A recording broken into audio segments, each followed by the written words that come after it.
Muita gente conhece a história das concubinas na Bíblia de um jeito meio romantizado. Mas será que os textos originais contam essa mesma história? Nesta análise, a gente vai mergulhar fundo para desafiar essa visão e mostrar uma realidade que, segundo uma leitura atenta dos próprios textos, é bem mais complexa e sombria.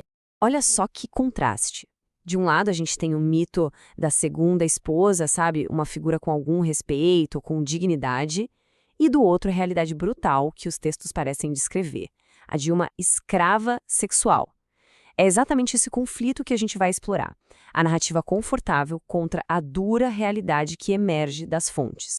Então, vamos começar por esse mito, por essa visão popular, que muitas vezes é usada para defender a prática de que as concubinas eram, na essência, segundas esposas. Nessa versão, digamos, mais higienizada da história, elas tinham lá seus direitos e eram tratadas com dignidade dentro da família.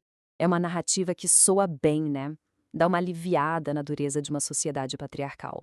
Só que uma leitura mais crítica sugere que essa interpretação é, na verdade, completamente falsa. Quase como se fosse criada para disfarçar um sistema de pura exploração.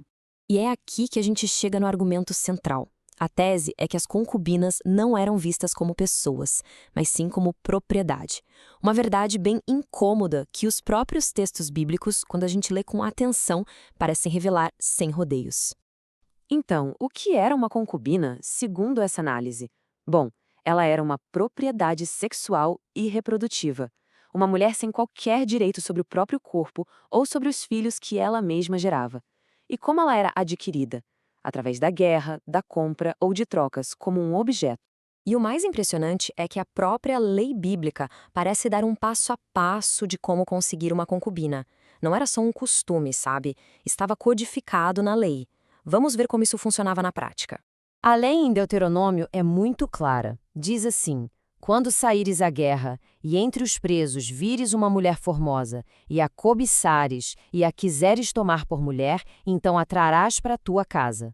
A linguagem é toda sobre desejo, sobre tomar, sobre possuir. Não tem uma vírgula sobre consentimento. Dá para resumir o processo todo em 4 passos bem diretos e bem brutais. Primeiro, cobiçar a mulher cativa. Segundo, levá-la à força para casa. Terceiro, possuí-la como esposa. E quarto, e talvez o mais cruel, descartá-la se ela não for mais desejada. A mulher não tem voz nenhuma em todo o processo. E o que acontecia se o homem se cansasse dela? A lei diz que ele deve deixá-la ir porque ele já a humilhou. A interpretação aqui é que humilhou é um eufemismo para violação sexual. E deixá-la ir significava, na prática, abandonar essa mulher numa terra estranha, sem família, sem dinheiro, sem nada. Agora, para isso não ficar só na teoria da lei, vamos olhar um estudo de caso muito revelador. A história de Agar, lá no livro de Gênesis. Aqui, a teoria se transforma numa narrativa pessoal e bem chocante. Presta atenção nas palavras da Sarai para o Abrão.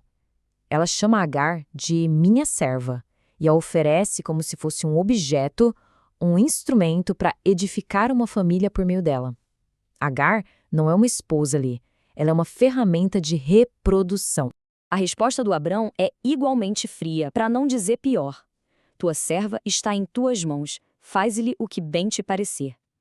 Pensa nisso. Mesmo sendo o homem que a engravidou, ele a vê apenas como propriedade da esposa dele, algo totalmente descartável.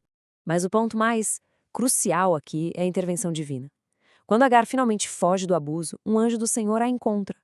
Em vez de libertá-la, qual é a ordem? Torna-te para a tua senhora e humilha-te debaixo de suas mãos. Basicamente, volte para o abuso e se submeta. E a história de Agar não é uma exceção, um caso isolado. Muito pelo contrário.